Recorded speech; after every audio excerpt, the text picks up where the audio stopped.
News NTR జిల్లా కంచికచెర్ల మండలం Keesara toll plaza వద్ద ఘోర ప్రమాదం జరిగింది. బ్రేకులు విఫలమవ్వడంతో హైదరాబాద్ వైపు వెళ్తున్న సిమెంట్ ట్యాంకర్ అదుపు తప్పి కారుపై బోల్తా పడింది. ఈ ఘటనలో కారు నుజ్జునుజ్జాయి. అందులో ఉన్న అడ్వకేట్ శ్రీనివాసరావు మృతి చెందినట్లుగా పోలీసులు గుర్తించారు.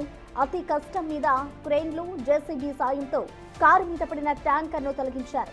ఇటు ప్రమాదానికి గురైన కారు నెంబర్ TS09 FT 6662గా గుర్తించారు. ఇటు కారు యజమాని ఎల్లారెడ్డిగూడ మారుతి ఎన్క్లేవ్ లో నివాసం ఉంటున్నట్లుగా రిజిస్ట్రేషన్ ఆధారంగా పోలీసులు గుర్తించారు.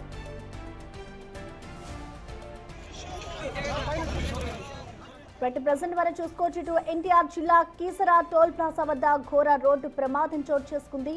ఇటు రోడ్డుపై వెళ్తున్న ఆయిల్ ట్యాంకర్ ఒక్కసారిగా ఇటు BMW కారుపై పడడంతో కారులో ఉన్న వ్యక్తి మరణించాడు. ఇటు ఈ ఘటనకు సంబంధించిన బ్రేకింగ్ న్యూస్ మనం చూస్తున్నాం. బ్రేక్ ఫెయిల్ కావడంతోనే ఇటు సిమెంట్ ట్యాంకర్ కారుపై బోల్తా పడింది. ఒక్కసారిగా ఇటు కారు అంతా కూడా నుజ్జునుజ్జైపోయింది. అయితే అదే కారులో ప్రయాణిస్తున్న అడ్వకేట్ శ్రీనివాసరావు అయితే మృతి చెందాడు. ఇటు కారులోనే అడ్వకేట్ శ్రీనివాసరావు ఉన్నారు. అయితే ఈ ఘటనకు సంబంధించి కూడా పోలీసులు ప్రస్తుతం కేసు నమోదు చేసుకొని దర్యాప్తు చేస్తూ ఉన్నారు. అయితే అందులో అడ్వకేట్ శ్రీనివాసరావు మృతి చెందినట్లుగా కూడా పోలీసులు గుర్తించారు. పరిచయం అంటే తెలుసు, ఎదురుగుండా ఫ్లాట్స్లో ఉంటారు అడ్వకేటు అనే విషయం వరకే నాకు తెలుసు. వాళ్ళ మిస్సెస్తో బాగా పరిచయం ఉంది. వాళ్ళ మిస్సెస్ కూడా పెద్దగా కనిపించరు. ఎప్పుడన్నా ఏదైనా పని ఉంటే మేమే వెళ్తూ ఉంటాము. ఇట్లా ఎలక్షన్స్ అప్పుడు ఓట్ల కోసం కానీ ఏదైనా వేరే స్పిరిచువల్ థింగ్స్ ఉంటే కనుక ఇన్విటేషన్ ఇవ్వటానికి అట్లా వెళ్ళినప్పుడే కలుస్తూ ఉంటారు. చాలా డీసెంట్గా ఉంటారు. ఉన్నామా లేమా ఇంట్లో అన్నట్టు ఉంటారు.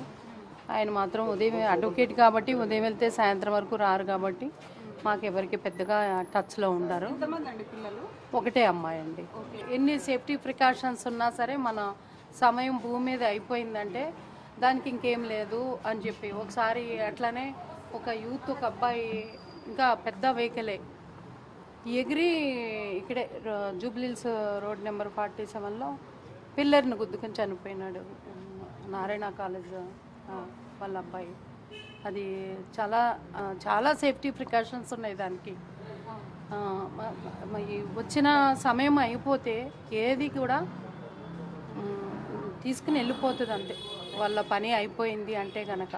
కానీ చాలా బాధాకరమైన విషయం అండి. ఎందుకంటే వాళ్ళు ఉన్నామా లేమా అన్నట్టు ఉండే మనుషులు, చాలా ప్లెజెంట్గా ఉండేవాళ్ళు. కాలనీలో వీళ్ళు ఉన్నారని కూడా చాలామందికి తెలియదు. ఇప్పుడు మీరు అందరూ వచ్చారంటే అది చాలా వింత అన్నమాట. అంత పరిచయం.